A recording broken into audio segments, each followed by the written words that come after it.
Okay, so the work, we got some progress here. The cooler and the oil cooler and housing is removed. As we can see, the bottom part is the part which the water is there inside. So this element is cooling the oil as the water is inside. The bottom one is an inlet, outlet, and emergency overpressure relief. So the gasket is removed. It was a metal gasket around, which will be replaced with a new one, and the oil cooler is just here.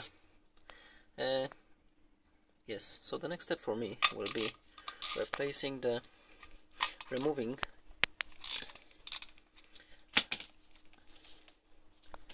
the cooling element from housing. So to do this, we need to unscrew the 4 nuts and remove the back part, which is coolant, which is the oil cooler. It's like connection. The back part is connection between this point and the point here. That's why we got the bolts here and nuts.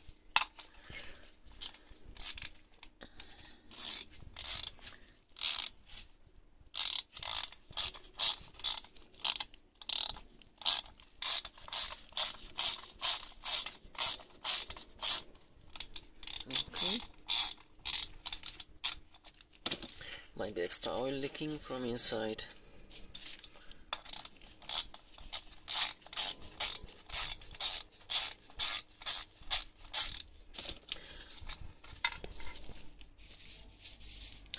Okay, 2 goes, another 2. The reason why I remove them is between the housing and the cooler itself there are 2 gaskets. One gasket is over here and the other gasket is here. I want to make sure there is no leaks between, or the gasket is just the rubber really. So the gasket is losing quality over the time, as the car is now already 7 years old. The rubber is not as flexible as was on the start, so I'm just want to make sure is everything fine in the future, so the gaskets will be replaced. It's just 2 O-rings. They need to be purchased from Kia, as they are specific for this car, this model. So they are not universal parts. The only option is to purchase from Kia or Hyundai, as they use the same engines. Ta-da! Okay. So as we can see now, one of the gaskets stays here, the outer gasket. So that's the cooler, oil cooler, and housing. So the gasket which I'm talking about is this rubber O-ring here, which will be replaced. It's just 2 O-rings. I mean the second one is left in the housing. Yes. So these 2 O-rings will be replaced, and from housing, from the housing, and this rubber O-rings here will be replaced as well, just to protect from any leaks. And on this step, that will be the job done.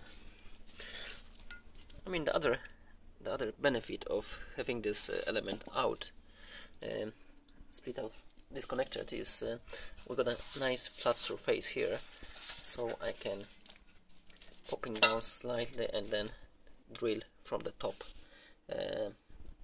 in proper angle. Okay, and the next step will be very soon. Thanks for watching. Hello and welcome back. So Kia Sedona, the cooler is already clear, I mean, the cooler was, in fact, I want to clear this properly before I install the sensor.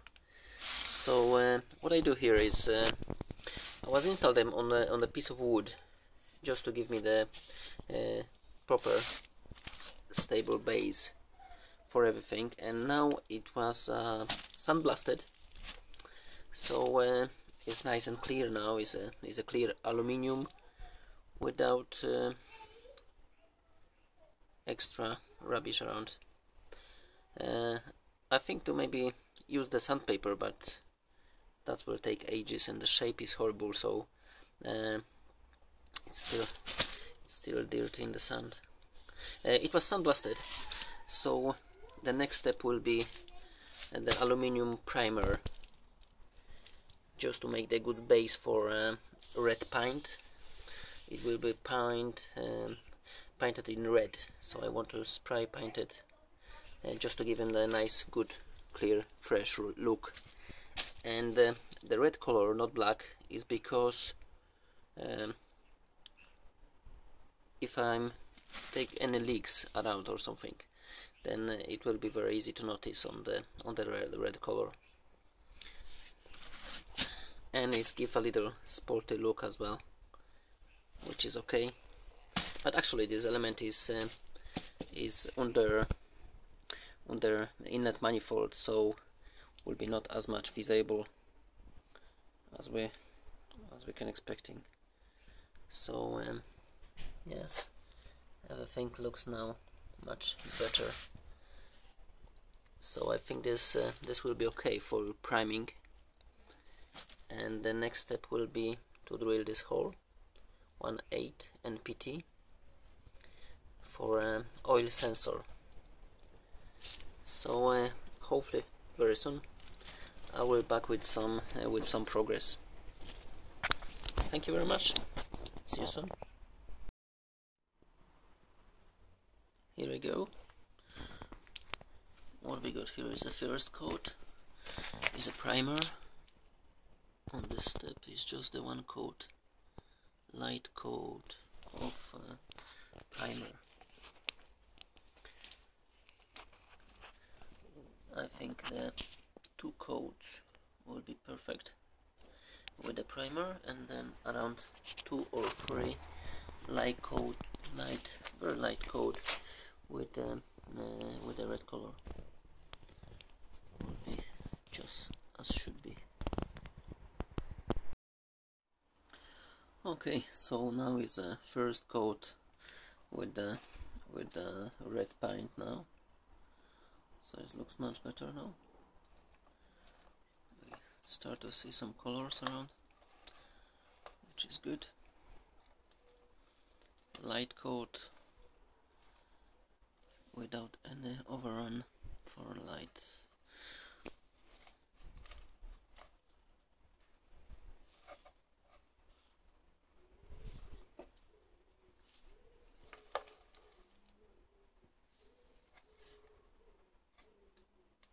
I think the 3 coats will be perfect. We'll see. That's the first one. Have to wait, and we'll see what next.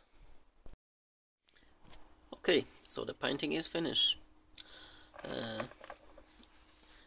So the cooler is already nice and red. 3 top coats with 2 primer coats under. Light coats without any overruns. The paint is nice and the color is okay. All the details are nicely clear, visible. The paint route I'm using is plasticot engine enamel. As they say, is a 500 degrees of Fahrenheit, so which be sure around 350 for Celsius. Perfect finish from plasticot. Okay, let him dry now, and then tomorrow we think about the drilling the hole for a sensor. Thank you for watching, and see you soon. Okay, so tapping process really. So step by step, when we're drilling the hole, the very important part is to give the good lubrication for aluminium. In my case, I was using the Sherwood. Is a drilling fluid, tapping fluid, right? But it might be Molly's tip. He's got this a very good one as well. So depends what you got, and whatever you do with the drilling, don't do the drilling on dry aluminium. It's not very good and not give you a good finish. Before we starting, as we know, the sensor's got a 1.8 by 27 NPT.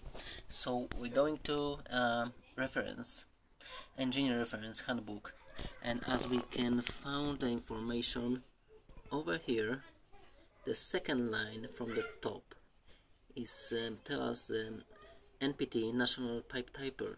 So 1.8 by 27, the green information is a tapping drill size in millimeters, 8.7.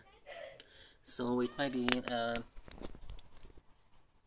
we need to purchase the proper drill, which I already made. Is 8.7 jobber drill from Sherwood. So the hole was properly drilled for 8.7 millimeters. And then with the tapping, when I used the tapper, the universal tapper, which was come from the set, is, as we can see, is a 1.8 by 27. It is, but it's a very basic one, simple, and the probably thread will be not as good as if we use the professional tapper. So I was use this one only as a start of tapping, and then I was go to the correct professional tapper, which is four braids, and that's another one from Sherwood brand. I don't know if you can see the brand here. It's a Sherwood. Anyway, it's a 1.8 by 27 MPT. Sherwood, England, yes. So, but this one is a professional one. It gives you very nice finish on the aluminium. And with this tapper, really depends how deep you go in the material. The deeper goes the sensor in installation as well, because the tapper has got this shape. So we got a shape which is the slimmer on the top, and as deeper is a little bigger. So the same way, if we're going deeper with the tapper, then next we can go deeper with the sensor. We're going deeper with the sensor as well. So conclusion. The other thing is, when we like to use the classic handle for tapping, there is no space because of the sensor. So maybe using just a simple wrench to moving, and of course one move and then half move back, just to break the all the parts of aluminum which we're cutting by tapping. So that's conclusion. Tapping fluid, proper drill, which is for 8.7. If you need any reference, use the engineer reference handbook, which give you all the information, and then properly tap it to do the thread for pressure sender. So in the next part I show you how to install the sensor sender in the aluminum part. Thank you very much for watching, and see you soon.